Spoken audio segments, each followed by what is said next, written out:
فرزند زہرا یہ حالات برے ہیں۔ کاشانہ بصیرت ایک ایسا مکمل یوٹیوب چینل جس پر محروم بصارت کے لیے بالخصوص اور تمام افراد کے لیے بالعموم سینکڑوں کی تعداد میں اسلامی کتب دستیاب ہیں۔ لہذا گزارش ہے کہ آپ اپنی ذمہ داری نبھاتے ہوئے کاشانہ بصیرت کو سبسکرائب کرنے کے ساتھ ساتھ بیل آئیکن کو پریس کیجئے تاکہ آپ علم کے حصول کے ساتھ ساتھ مذہب اہل بیت کی اشاعت میں بھی اہم کردار ادا کرتے رہیں۔ کاشانہ بصیرت۔ فرزند زہرا یہ حالات برے ہیں۔ بسم اللہ الرحمن الرحیم۔ السلام علیکم۔ یہ کتاب آپ کے لیے کاشانہ بصیرت یوٹیوب چینل کی جانب سے ریکارڈ کی جا رہی ہے۔ نام کتاب حیات القلوب، جلد دوم، تالیف علامہ مجلسی علیہ رحمہ۔ اب ہم کتاب کا پارٹ نمبر 90 پڑھیں گے۔ 51واں باب حضرت صلی اللہ علیہ وسلم کے اولاد امجاد کا تذکرہ، صفحہ نمبر 869۔ بسند معتبر حضرت صادق علیہ السلام سے روایت ہے کہ جناب رسول خدا صلی اللہ علیہ وسلم کی اولاد جناب خدیجہ رضی اللہ عنہ کے بطن سے طاہر، قاسم، فاطمہ، ام کلثوم، رقیہ اور زینب ہیں۔ جناب فاطمہ کا نکاح حضرت امیر المومنین سے کیا اور زینب کو ابو العاص بن ربیعہ سے تجویز کیا جو بنی امیہ سے تھا، اور ام کلثوم کا نکاح عثمان بن عفان سے کیا اور وہ قبل اس کے کہ ان کے گھر جائیں رحمت الہی سے واصل ہو گئیں۔ ان کے بعد حضرت رقیہ کو ان سے تجویز فرمایا اور حضرت کے دوسرے بیٹے ابراہیم مدینے میں ماریہ قدبیہ سے متولد ہوئے، جن کو بادشاہ اسکندریہ نے ماں ایک اشب ٹٹو کے حضرت کو ہدیہ پر بھیجا تھا، اور دوسرے ہدیے بھی تھے۔ ابن بابویہ نے بسند معتبر انہی حضرت سے روایت کی کہ حضرت کی اولاد میں سے جناب خدیجہ کی شکم سے قاسم اور طاہر، ام کلثوم، رقیہ، زینب اور فاطمہ زہرا پیدا ہوئیں، اور جناب طاہر کا نام عبداللہ تھا۔ جناب فاطمہ کو حضرت صلی اللہ علیہ وسلم نے امیر المومنین سے تجویز فرمایا۔ زینب کو ابو العاص بن ربیعہ سے، وہ بنی امیہ میں سے تھا، اور ام کلثوم کو عثمان بن عفان سے تجویز کیا اور وہ قبل اس کے کہ ان کے گھر جائیں رحلت کر گئیں۔ پھر جب جناب رسول خدا صلی اللہ علیہ وسلم جنگ بدر کے لیے گئے تو رقیہ کو ان سے تجویز فرمایا، اور ماریہ قدبیہ سے جناب ابراہیم پیدا ہوئے جو ام الولد نامی ایک کنیز تھیں۔ شیخ طوسی اور ابن شہر عاشور وغیرہ نے روایت کی کہ سرور عالم صلی اللہ علیہ وسلم کی اولاد امجاد خدیجہ کے علاوہ اور کسی بیوی کے شکم سے پیدا نہیں ہوئی سوائے ابراہیم کے جو ماریہ قدبیہ کے بطن سے تھے، اور مشہور یہ کہ حضرت کے 3 صاحبزادے تھے۔ اول قاسم، اسی لیے حضرت کی کنیت ابو القاسم تھی، وہ حضرت کی بعثت سے پہلے پیدا ہوئے۔ دوسرے عبداللہ جو بعد بعثت کے پیدا ہوئے تھے، اس وجہ سے طیب و طاہر ان کا لقب ہوا۔ تیسرے ابراہیم، اور بعض نے کہا کہ حضرت کے 5 صاحبزادے تھے۔ عبداللہ کے علاوہ طیب و طاہر 2 لڑکوں کے نام سمجھتے ہیں، لیکن پہلا قول زیادہ مشہور اور صحیح ہے، اور مشہور یہ کہ قاسم عبداللہ سے پہلے پیدا ہوئے، لیکن بعض لوگ اس کے برعکس کہتے ہیں، اور اس پر اتفاق ہے۔ وہ دونوں کم سنی ہی میں مکہ معظمہ ہی میں رحمت الہی سے واصل ہو گئے تھے، اور ابراہیم کی مدینہ منورہ میں وفات ہوئی۔ اور مشہور یہ کہ حضرت کی 4 صاحبزادیاں تھیں، اور سب سے زیادہ اور سب جناب خدیجہ کی شکم سے تھیں۔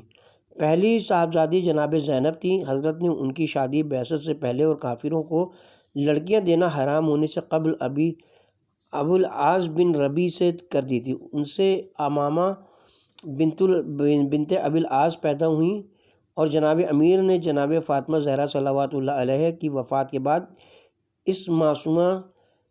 ان معصومہ کی وصیت کے مطابق ان سے عقد فرمایا، اور ان حضرت کی شہادت کے بعد امامہ مغیرہ نوفل بن حارث بن عبد المطلب کے نکاح میں آئیں، اور ابن بابویہ نے بسند معتبر روایت کی کہ امامہ بنت ابو العاص سے جو زینب کے شکم سے تھیں، جناب فاطمہ سلام اللہ علیہ کی وفات کے بعد جناب امیر نے نکاح کیا، اور حضرت کی شہادت کے بعد ان سے مغیرہ بن نوفل نے نکاح کیا۔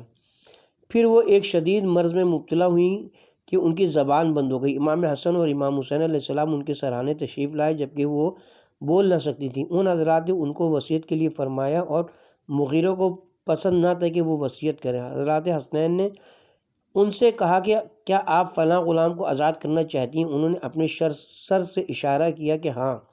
پھر فرمایا کہ فلاں کام آپ کے لیے کیا جائے؟ انہوں نے پھر سر سے اشارہ کیا کہ ہاں۔ غرض اس طرح وصیت کی اور ان دونوں بزرگواروں نے ان کو پورا کرنے کی اجازت دی۔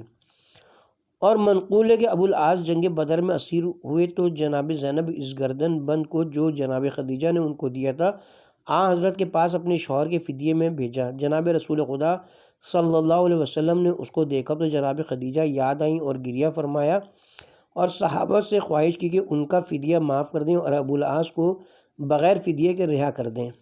صحابہ نے یوں ہی کیا اور حضرت نے اس سے شرط کی کہ جب وہ مکہ جائیں تو زینب کو حضرت کی خدمت میں بھیج دے۔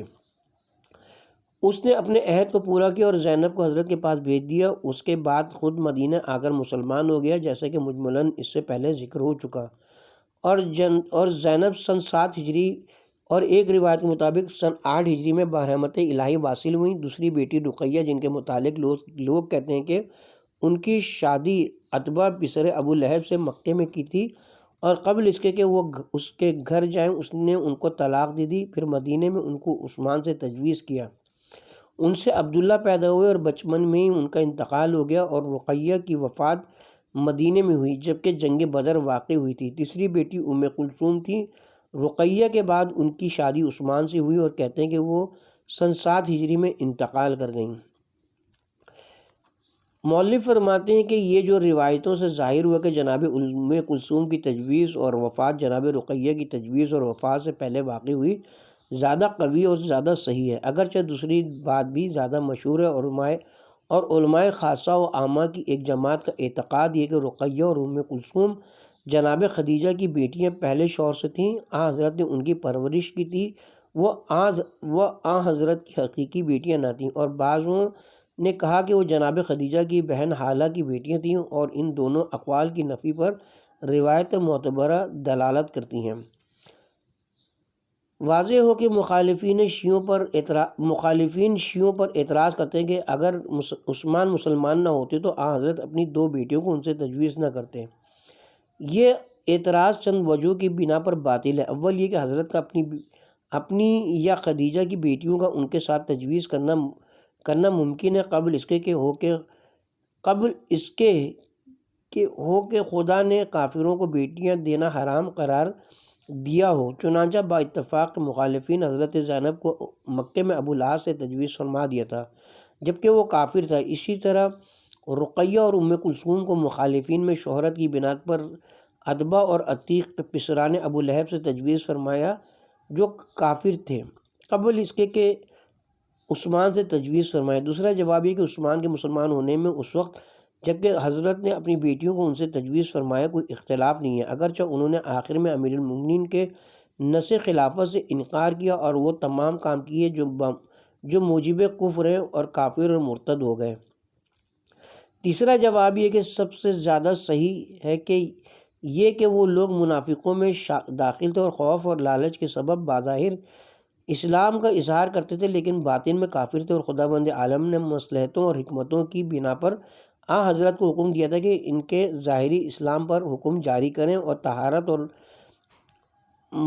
مفاہمت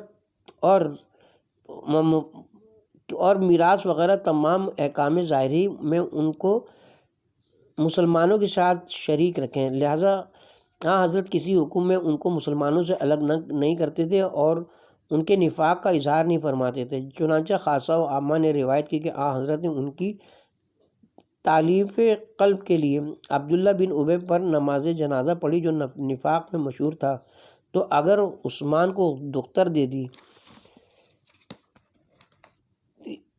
اس بنا پر کہ ظاہر میں وہ مسلمانوں میں داخل تھے تو یہ اس پر دلالت نہیں کرتا کہ وہ باطن میں کافر نہ تھے، اور ان کی تالیف قلب اور ان سے بیٹی لینا اور اپنی بیٹی ان کو دینا دین اسلام کی تجویز اور کلمہ حق کے بلند وہ رواج دینے میں نہایت درجہ دخل رکھتا تھا، اور اس میں بہت سی مصلحتیں تھیں جو غور و فکر کرنے والے کسی صاحب عقل پر پوشیدہ نہیں ہیں۔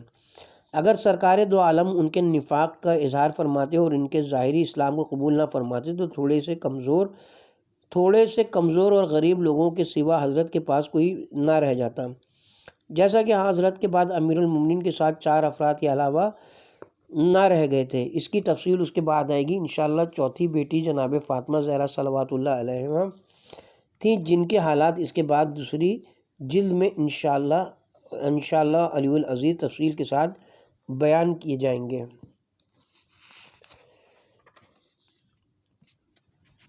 گزارش مترجم: روایت سے قطع نظر اگر غور کیجیے تو عقلی حیثیت سے جناب رسول خدا کی جناب فاطمہ زہرا صلوات اللہ علیہ کے سوا کوئی اور صلبی بیٹی کا ہونا صحیح نہیں معلوم ہوتا، کیونکہ حضرت نے سوائے جناب فاطمہ کے کسی کی فضیلت میں کوئی حدیث نہیں بیان فرمائی۔ اگر کوئی صلبی بیٹی اور ہوتی تو یقیناً وہ بھی جناب فاطمہ کی ہم مرتبہ و ہم پلہ ہوتی، کیونکہ حضرت کی تعلیم و تربیت کا اثر آپ کی اولاد پر یکساں ہونا چاہیے تھا۔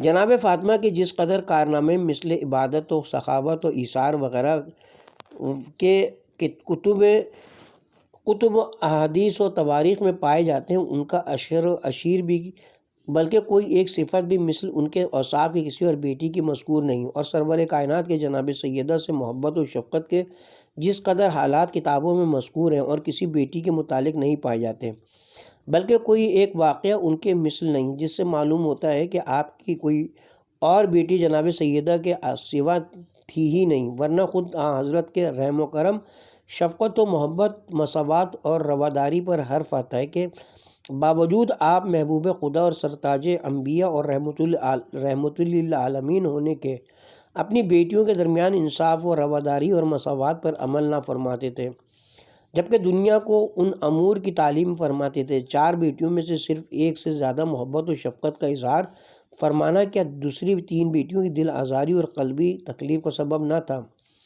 اور سرتاج انبیاء محبوب خدا کی شان سے ایسا ہونا بعید ہے۔ پس یہ بات یہیں تک ختم نہیں ہوتی، بلکہ خدا پر بھی الزام آتا ہے کہ اس نے پنجت پاک یعنی جناب رسول خدا، جناب علی مرتضیٰ، جناب فاطمہ الزہرا، جناب امام حسن اور جناب امام حسین علیہم الصلاۃ والسلام کے انوار مقدسہ تو ساق عرش پر جلوہ گو فرمائے اور آدم علیہ السلام کو دکھائے، اور ان کے دریافت کرنے پر ان کے فضائل بیان کے جن سے کتب اسلام مالا مال ہیں، لیکن رسول اللہ کی 3 صلبی بیٹیوں کو بالکل ترک کر دیا۔ یہ کیا انصاف ہے؟ تو معلوم ہوا کہ وہ تینوں بیٹیاں رسول اللہ کی صلبی بیٹیاں نہ تھیں، ورنہ ایسا نہیں ہو سکتا تھا۔ مترجم: اس کے ساتھ ہی یہاں پہ حاشیہ اپنے اختتام کو پہنچا۔ کتاب کی طرف دوبارہ رجوع کرتے ہیں۔ کلینی اور قطب راوندی نے بسندائے معتبر یزید بن خلیفہ سے روایت کی کہ وہ کہتے ہیں کہ میں حضرت صادق علیہ السلام کی خدمت میں موجود تھا کہ عیسیٰ بن عبداللہ قمی نے حضرت سے پوچھا، کیا عورتیں نماز جنازہ میں شریک ہو سکتی ہیں؟ امام نے فرمایا کہ مغیرہ بن ابی العاص نے دعویٰ کیا کہ میں نے جنگ احد میں رسول خدا کے دانت شہید کیے اور حضرت کے لبوں کو زخمی کیا، اور میں نے حمزہ کو قتل کیا۔ یہ سب اس نے جھوٹ کہا۔ وہ جنگ خندق میں مشرکوں کے ساتھ حضرت سے جنگ کرنے پر آیا، اور جس رات کفار بھاگ چکے تھے خداوند عالم نے اس پر نیند مسلط کر دی تھی، اور وہ صبح تک سوتا رہا۔ صبح کو جب وہ بیدار ہوا تو ڈرا کہ ایسا نہ ہو کہ اس کو گرفتار کر لیں۔ اس نے کپڑا سر پر لپیٹا، اس طرح مدینے میں داخل ہوا کہ کسی نے اس کو نہ پہچانا۔ اس نے ایسا ظاہر کیا کہ وہ بنی سلیم کا ایک شخص جو ہمیشہ عثمان کے لیے گھوڑا، بھیڑ اور گھی، تیل وغیرہ لایا کرتا ہے۔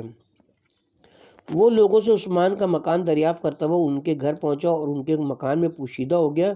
جب عثمان گھر میں آئے، اس کو دیکھا تو کہا، تجھ پر وائے ہو، تو کہا کرتا ہے کہ میں نے تیر و پتھر سے رسول کو مارا اور ان کے لب و دندان زخمی کیا اور حمزہ کو قتل کیا، پھر مدینے میں کیوں آیا؟ اس نے اپنا حال بیان کیا۔ جب دختر رسول نے سنا جو ان کے گھر میں تھی، وہ کہتا ہے کہ ان کے باپ اور چچا سے اس نے ایسی دشمنی کی ہے۔ رونے چلانے لگی تو عثمان ان کے پاس آئے اور ان کو خاموش کیا اور التجا کی کہ اپنے پدر سے ذکر نہ کریں کیونکہ وہ میرے گھر میں، کیونکہ عثمان کو خود یقین نہ تھا کہ خدا کی جانب سے وہی رسول اللہ پر نازل ہوتی ہے، لیکن دختر رسول نے کہا کہ میں اپنے باپ کے دشمن کو ان سے نہ چھپاؤں گی۔ عثمان نے سنا تو سمجھے کہ جناب رسول خدا صلی اللہ علیہ وسلم نے مغیرہ کا خون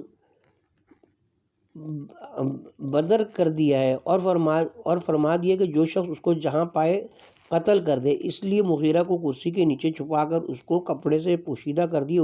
اسی وقت حضرت صلی اللہ علیہ وسلم پر وحی نازل ہوئی کہ مغیرہ عثمان کے گھر میں ہے۔ حضرت نے امیر المومنین علی بن ابی طالب کو طلب کر کے فرمایا کہ اپنی تلوار اٹھاؤ اور عثمان کے گھر جاؤ، اگر مغیرہ وہاں موجود ہو تو اس کو قتل کر دو۔ جناب امیر عثمان کے گھر آئے لیکن مغیرہ کو وہاں نہیں دیکھا۔ واپس جا کر حضرت سے عرض کی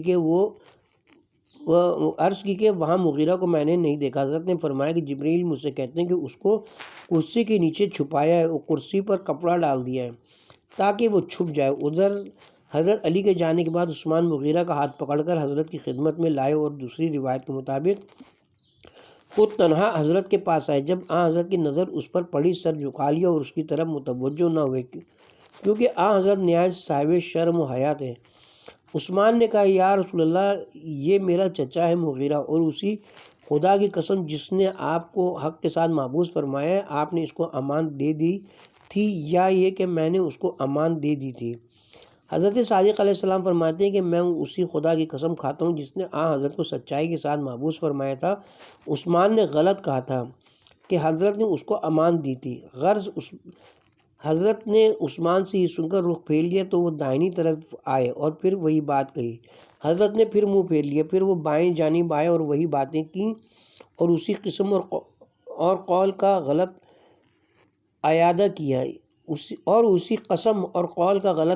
کیا یہاں تک کہ 4 مرتبہ یوں ہی کیا۔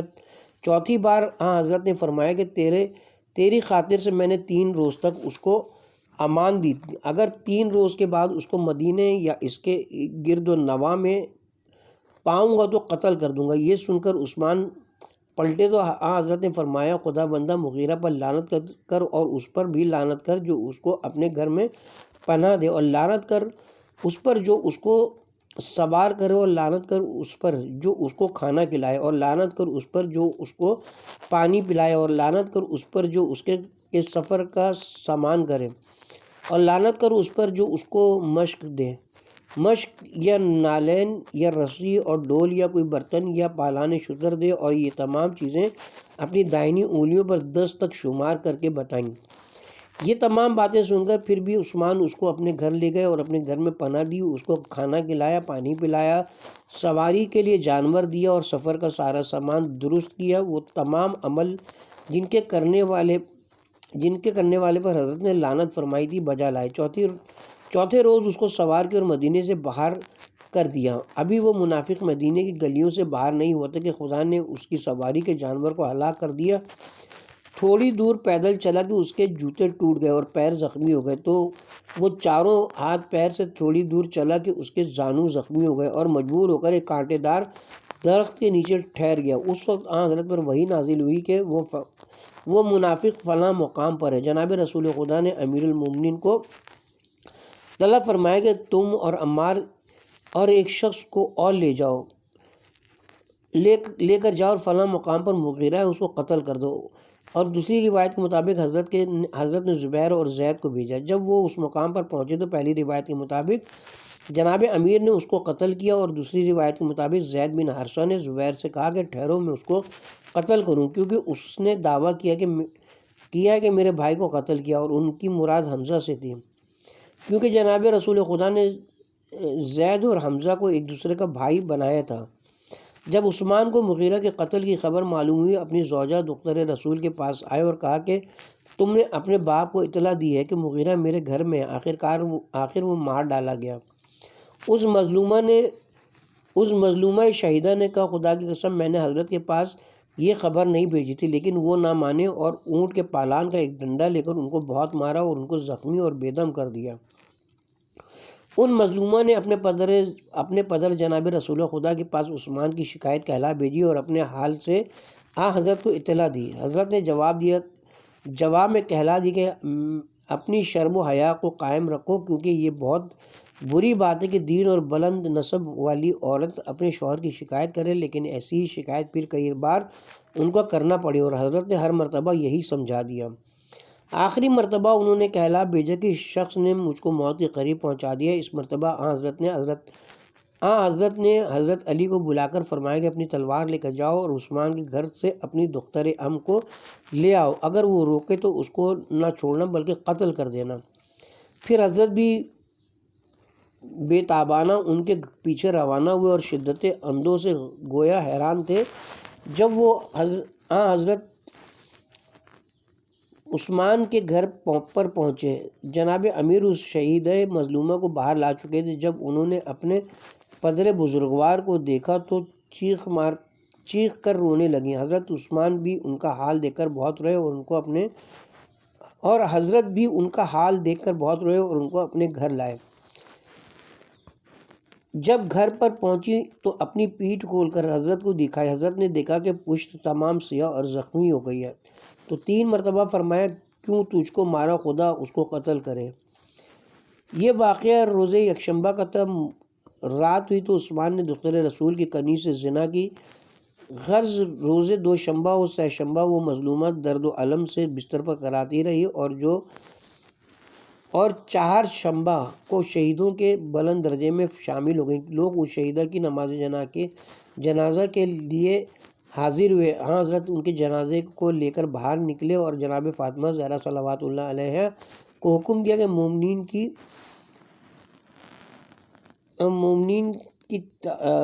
کے ساتھ ان کے جنازے کے ساتھ چلے،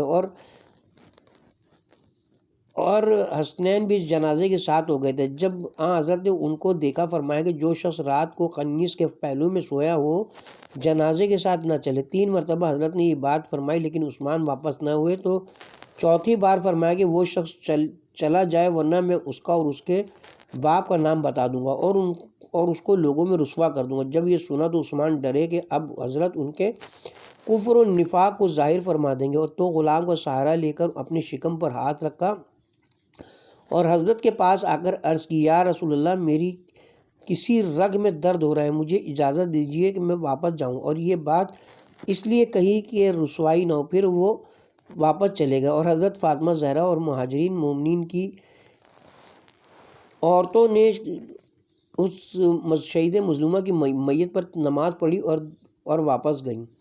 کلہنی نے بسند موثق روایت کی کہ ایک شخص نے انہی حضرت سے پوچھا کہ کیا کوئی شخص فشار قبر سے بچتا بھی ہے؟ امام نے فرمایا کہ جب عثمان نے رقیہ کو شہید کیا اور وہ دفن کی گئی تو جناب رسول خدا ان کی قبر کے پاس کھڑے ہوئے اور سر آسمان کی جانب بلند کیا۔ آپ کی آنکھوں سے آنسو جاری تھے۔ پھر لوگوں سے فرمایا، مجھے اس پر جو مظالم ہوئے یاد آ گئے ہیں، اسی لیے بارگاہ احدیت میں کھڑا ہوا ہوں کہ خدا سے دعا کروں کہ خدا اس کو فشار قبر سے معاف کر دے۔ پھر حضرت نے دعا کی کہ خدا بندہ رقیہ کو فشار قبر سے میری خاطر سے محفوظ رکھو، اور خدا بند عالم نے حضرت کی خاطر اسے بخش دیا۔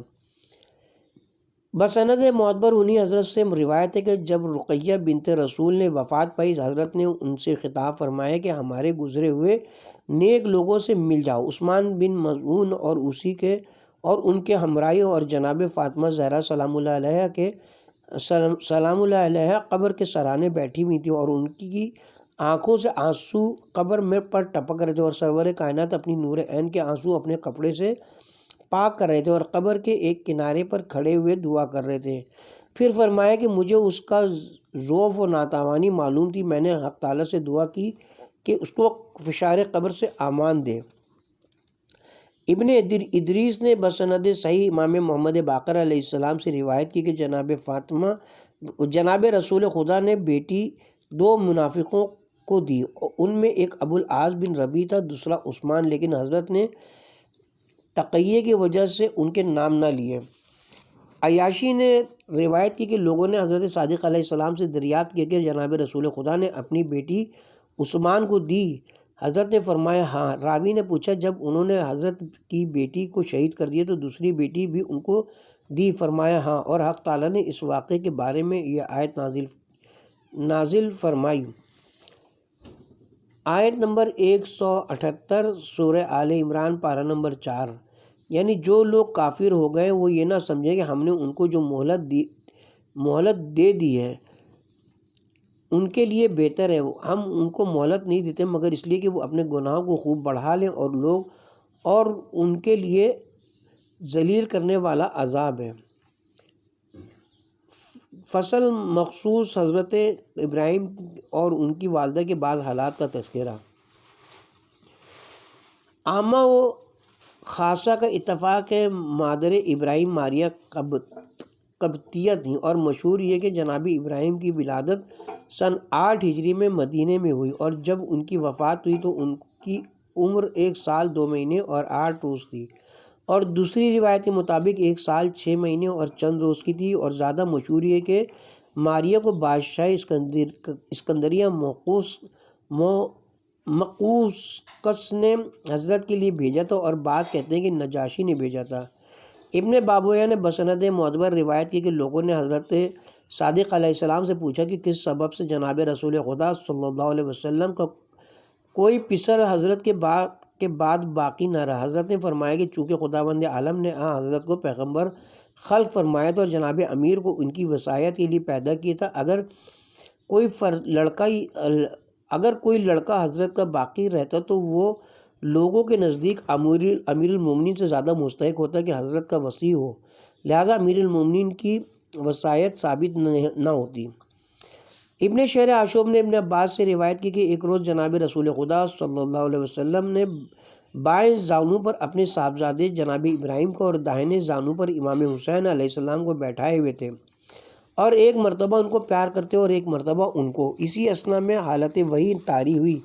جب وہ حالت برطرف ہوئی تو فرمایا کہ جبرائیل ابھی خدا کی جانب سے پیغام لائے کہ خدا بندہ عالم آپ کو سلام فرماتا ہے اور کہتا ہے کہ ان دونوں بچوں کو آپ کے پاس جمع نہ کروں گا، ان میں سے ایک کو دوسرے پر فدا کر دیجیے۔ پھر حضرت نے ابراہیم کو دیکھا اور روئے، پھر حضرت نے ابراہیم کو دیکھا اور روئے، پھر امام حسین کو دیکھا اور روئے، پھر فرمایا کہ ابراہیم کی ماں ماریہ ہے، اگر ابراہیم کی وفات ہو گئی تو سوائے میرے کسی کو ان کا صدمہ نہ ہوگا، اور حسین کی ماں فاطمہ اور باپ علی ہیں جو میرے پسر ام اور میری جان گوشت اور خون ہے، اگر حسین کی رحلت ہو گئی تو میری بیٹی فاطمہ اور میرا بھائی علی دونوں اندوناک ہوں گے اور مجھے بھی صدمہ ہوگا، لہٰذا میں نے صرف اپنا صدمہ ان کے اندھوں پر اختیار کرتا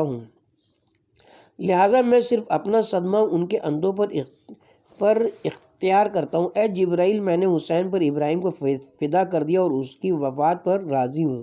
آخر 3 روز کے بعد جناب ابراہیم کا انتقال ہو گیا۔ اس کے بعد جب حضرت صلی اللہ علیہ وسلم امام حسین علیہ السلام کو دیکھتے تھے ان کو اپنے سینے سے لپٹا لیتے اور ان کے لبوں کو چومتے اور فرماتے میں تجھ پر فدا ہوں اے وہ ذات جس پر میں نے اپنے فرزند ابراہیم کو قربان کر دیا۔ کلینی اور برقی نے بسند معتبر حضرت امام موسیٰ کاظم علیہ السلام سے روایت کی کہ جب ابراہیم فرزند رسول خدا نے دنیا سے رحلت کی ان کی وفات پر 3 عجیب باتیں ظاہر ہوئیں۔ اول یہ کہ اس روز آفتاب کو گہن لگا تو لوگوں نے کہا ابراہیم فوت ہوئے اس لیے آفتاب کو گہن لگ گیا۔ جب حضرت نے سنا تو منبر پر تشریف لے گئے اور خدا کی حمد و ثنا بجا لائے اور فرمایا لوگوں، آفتاب و مہتاب خدا کی نشانیوں میں سے 2 نشانیاں ہیں جو اس کے حکم سے حرکت کرتے ہیں اور اس کے فرما بردار ہیں، کسی کے مرنے سے ان میں گہن نہیں لگتے اور نہ کسی کے زندہ ہونے سے۔ تو جب یہ دونوں یا ان میں سے کسی ایک کو گہن لگے تو نماز بجا لاؤ، یہ فرما کر منبر سے اترے اور لوگوں کے ساتھ نماز گہن ادا فرمائی۔ جب فارغ ہوئے تو فرمایا اے علی میرے فرزند کے دفن و کفن کا انتظام کرو۔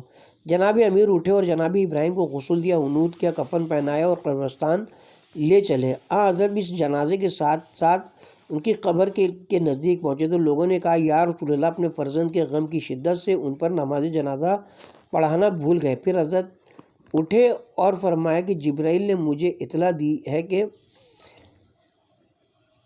ایسا نہیں ہے جیسا کہ تم نے گمان کیا، لیکن خداوند لطیف و خبیر نے تم پر 5 وقت کی نمازیں واجب کی ہیں اور تمہارے مردوں کے لیے ہر نماز کے عوض ایک تکبیر اختیار کیا، اور مجھے حکم دیا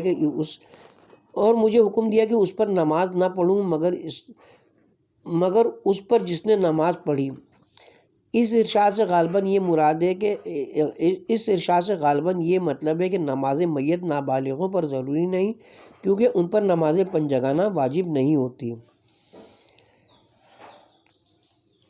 اس پر جس نے نماز پڑھی۔ پھر فرمایا کہ اے علی، قبر میں پائنتی سے اترو اور میرے فرزند کو لحد میں اتارو۔ امیر المومنین قبر میں داخل ہوئے اور اس طائر قدسی کو آشیانِ لحد میں رکھا۔ لوگوں نے کہا مناسب نہیں ہے کہ کوئی شخص اپنے فرزند کو قبر میں اتارے اور اس کی قبر میں داخل ہو، کیونکہ جناب رسول خدا اپنے فرزند کی قبر میں نہیں اترے۔ یہ سن کر حضرت نے فرمایا یہ تم پر حرام نہیں ہے، تم اپنے فرزندوں کی قبروں میں اترو، لیکن میں مطمئن نہیں ہوں، اس لیے کہ اگر تم میں سے کوئی اپنے فرزند کی قبر میں داخل ہو اور اس کے کفن کے بند کھولے اور اس پر شیطان مسلط ہو جائے اور اس سے ایسی فریاد کرا دے جو اس کے اجر و ثواب کو ضائع کر دینے کا باعث ہو، یہ فرما کر قبر کے پاس سے واپس ہوئے۔ کلینی نے بسند معتبر حضرت امام محمد باقر اور امام جعفر صادق علیہ السلام سے روایت کی ہے کہ جب حضرت اپنے فرزند ابراہیم کی قبر کے پاس تشریف لائے، قبر پر قبلے کی جانب بیٹھے اور فرمایا کہ ابراہیم بس سر قبر کے اندر پہلے رکھیں اور قبر کو بلند کر دیں۔ چنانچہ ایسا ہی کیا گیا۔ بسند معتبر حضرت صادق علیہ السلام سے روایت ہے کہ جب جناب ابراہیم نے دنیا سے رحلت کی، جناب رسول خدا کے آنسو جاری ہوئے تو حضرت کے لیے فرمایا کہ آنکھیں روتی ہیں اور دل اندوناک ہے، لیکن ہم کو کوئی ایسی بات نہیں کہتے جو خدا کی ناراضی اور غضب کا باعث ہو۔ پھر جناب ابراہیم سے خطاب فرمایا کہ ہم تمہارے غم میں اندوناک ہیں۔ پھر حضرت نے ایک سوراخ قبر میں مشاہدہ کیا اور اپنے دست مبارک سے اس کو بند کر دیا اور فرمایا کہ تم میں سے جو شخص بھی کوئی کام کرے اس کو چاہیے کہ مکمل کام کرے۔ پھر فرمایا کہ اے ابراہیم، اپنے سلف صالح عثمان بن مظعون سے ملحق ہو جاؤ۔ اور دوسری روایت میں ہے کہ جب حضرت ابراہیم پر اندوناک ہوئے، صحابہ نے حضرت سے کہا یا حضرت آپ بھی روتے ہیں؟ حضرت نے فرمایا یہ گریہ شکایت کے طور پر نہیں بلکہ دل کی رقت و رحمت کے سبب سے ہے، جو شخص رحم نہیں کرتا اس پر دوسرے لوگ بھی رحم نہیں کرتے۔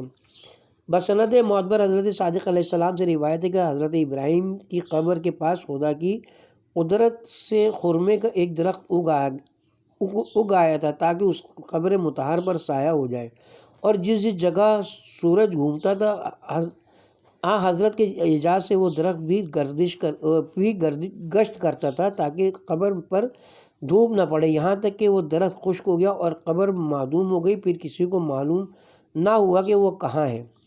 بسند معتبر انہی حضرت سے روایت ہے کہ آپ نے اپنے صحابی سے فرمایا کہ جب تم مدینہ جاؤ تو مادر ابراہیم کے بالا خانے کی طرف جانا، کیونکہ وہ جناب رسول خدا کا مسکن اور حضرت کی نماز کی جگہ ہے۔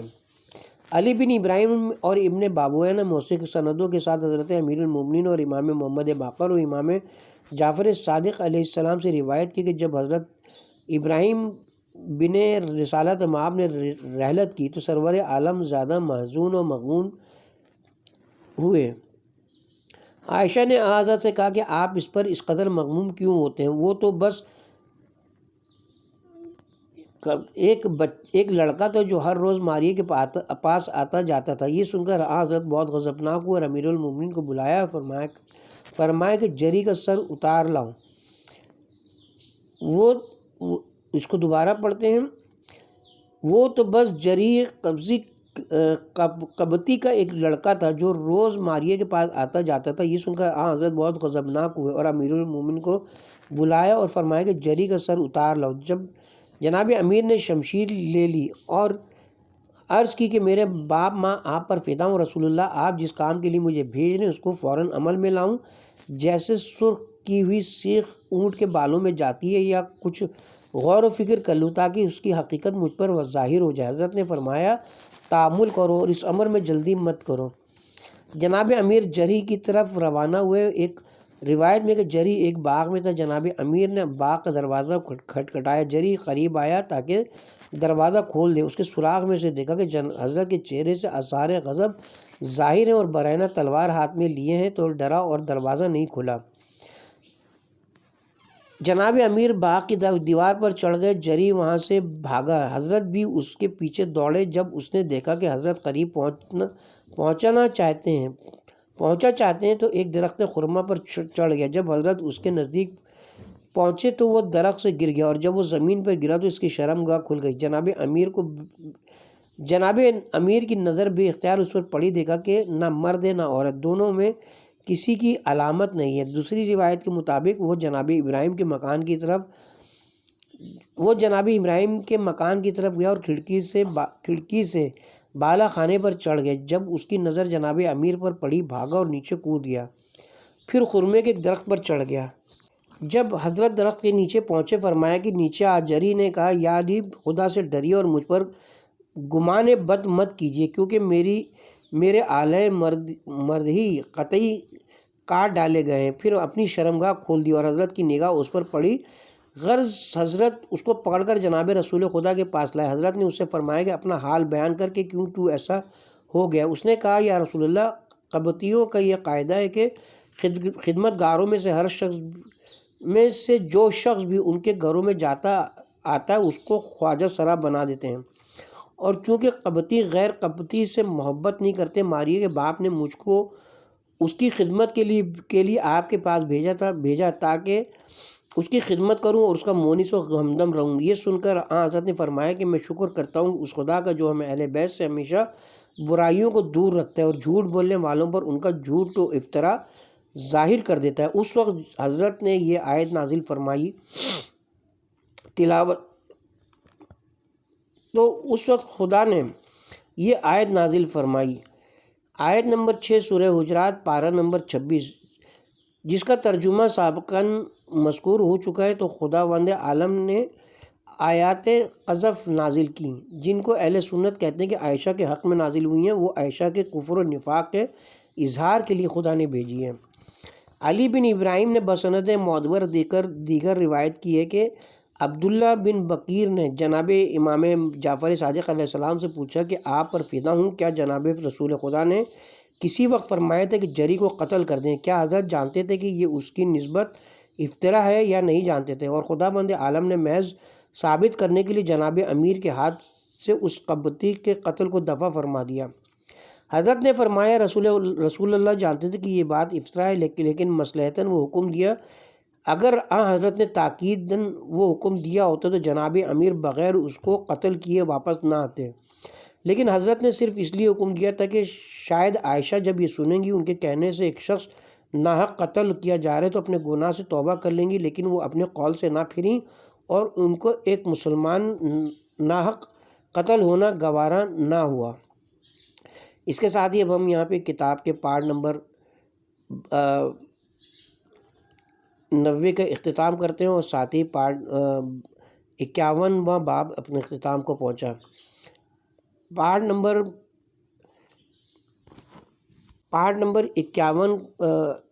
91 کا آغاز ہم 52واں باب سے کریں گے انشاءاللہ۔